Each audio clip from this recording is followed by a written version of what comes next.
अब देखो, समास का जो पहला भेद है अव्ययी भाव समास।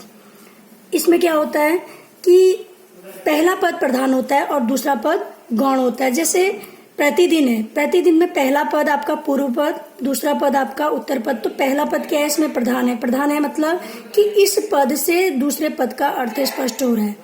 तो यानी प्रतिदिन का मतलब बन गया हर एक दिन, इसका विग्रह हो गया हर एक दिन। अगर प्रति को हम हटा दें तो केवल दिन, दिन तो रोज होते हैं, तो दिन से हमारा अर्थ स्पष्ट नहीं हो रहा है।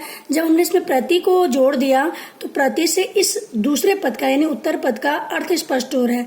तो इसलिए जो अव्ययी भाव समास है, अव्ययी भाव समास में पहला पद प्रधान होता है और दूसरा पद गौण होता है। और अव्ययी भाव समास के हमेशा जो प्रारंभ होते हैं शब्द प्रति, यथा, बे, भर, आ से प्रारंभ होते हैं शब्द। और इसमें द्विरिक्त वाले शब्द भी आते हैं, जैसे रातों रात, यानी इसका विग्रह होगा रात ही रात में। ऐसे ही हाथों हाथ, हाथ ही हाथ में, दिनों दिन, दिन ही दिन में, ऐसे बहुत सारे उदाहरण हैं। और दूसरा भेद है तत्पुरुष समास। अब देखिए तत्पुरुष समास में इसका उल्टा हो जाता है, यानी अव्ययी भाव का उल्टा हो जाता है। अव्ययी भाव में पहला पद प्रधान था तो इसमें दूसरा पद प्रधान है। अब देखो, जैसे मैंने एग्जाम्पल लिया रसोई घर, रसोई आपका पूर्व पद यानी पहला पद, घर आपका उत्तर पद यानी दूसरा पद। तो इसमें दूसरा पद प्रधान है। कहने का मतलब है कि दूसरे पद से पहले पद का अर्थ स्पष्ट होता है। अब देखो, अगर दूसरा पद ना हो, घर अगर हम हटा दें, केवल रसोई, रसोई का मतलब कि जहाँ खाना बनता है। रसोई कुछ भी हो सकती है, कहीं भी हो सकता है। जब हमने घर इसमें ऐड किया तो ये पहले पद का इसका अर्थ स्पष्ट हो रहा है, यानी इसका विग्रह है रसोई के लिए घर।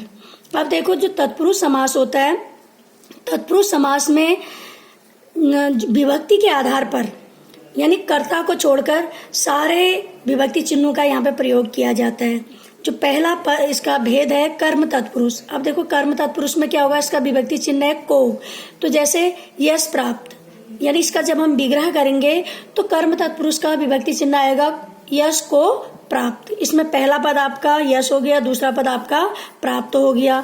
और जब हमने इसमें विभक्ति चिन्ह का प्रयोग किया तो कर्म का विभक्ति चिन्ह आ गया, तो इसलिए ये कर्म तत्पुरुष हो गया। और दूसरा करण तत्पुरुष, करण का मतलब होता है जहां पर साधन का प्रयोग किया जाता है और इसका विभक्ति चिन्ह है से। जैसे हस्तलिखित, इसका जब हम विग्रह करेंगे तो हाथ से लिखित, यानी हमने हाथ को साधन के रूप में प्रयोग किया, हाथ से लिखा, तो यहाँ पर आपका करण तत्पुरुष समास हो गया। जहाँ पर से का प्रयोग साधन के रूप में आएगा तो वहाँ पर करण तत्पुरुष समास आ जाएगा। संप्रदान, संप्रदान का मतलब होता है देना, यानी जहाँ पर देने के भाव में के लिए आएगा, इसका विभक्ति चिन्ह है के लिए, तो वहाँ पर संप्रदान तत्पुरुष आएगा। जैसे हवन सामग्री, यानी हवन के लिए सामग्री, जहाँ पर दूसरे के लिए कुछ करने का भाव आए या देने का भाव आए तो वहाँ पर आपका संप्रदान तत्पुरुष होगा, तो इसका विभक्ति चिन्ह के लिए। अपादान, अपादान का मतलब इसमें भी आपका से विभक्ति चिन्ह है, लेकिन अपादान का मतलब होता है अलग होना, यानी अलगाव की स्थिति जहाँ पे आएगी वहाँ पे आपका अपादान तत्पुरुष होगा। जैसे पाप मुक्त, यानी पाप से मुक्त, से का प्रयोग यहाँ भी हुआ है लेकिन अलग होने के लिए हुआ है। और करण तत्पुरुष में से का प्रयोग आपका साधन के रूप में हुआ है, तो दोनों में अंतर है। यहाँ पर आपका अलग होने के लिए आ रहा है, यानी पाप से मुक्त, यानी पाप उससे अलग हो गया है, दूर हो गया है, मुक्त हो गया है।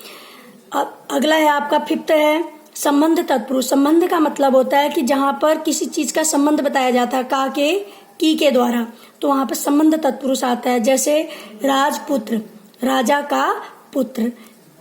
ऐसे ही अधिकरण तत्पुरुष, अधिकरण का मतलब होता है जहां पे हमें क्रिया का आधार पता लगता है, तो वहां पर अधिकरण तत्पुरुष होता है। जैसे सिर दर्द, दर्द कहाँ हो रहा है, सिर में, यानी क्रिया का आधार पता लग रहा है और इसका विभक्ति चिन्ह है मैं। और इसके अलावा लास्ट एक भेद है नए तत्पुरुष। नए का मतलब होता है ना, जहां पर ना नहीं होने का बोध हो, निषेधवाचक में आए तो वहां पर आपका नए तत्पुरुष आएगा। असत्य, यानी यहाँ पर किसमें आ रहा है, जो सत्य, जिसमें सत्य नहीं है, ना सत्य, जो सत्य नहीं है, तो वहां पर नए तत्पुरुष आ जाएगा। इसके आगे के जो भेद हैं अगले वीडियो में आपको पढ़ाए जाएंगे।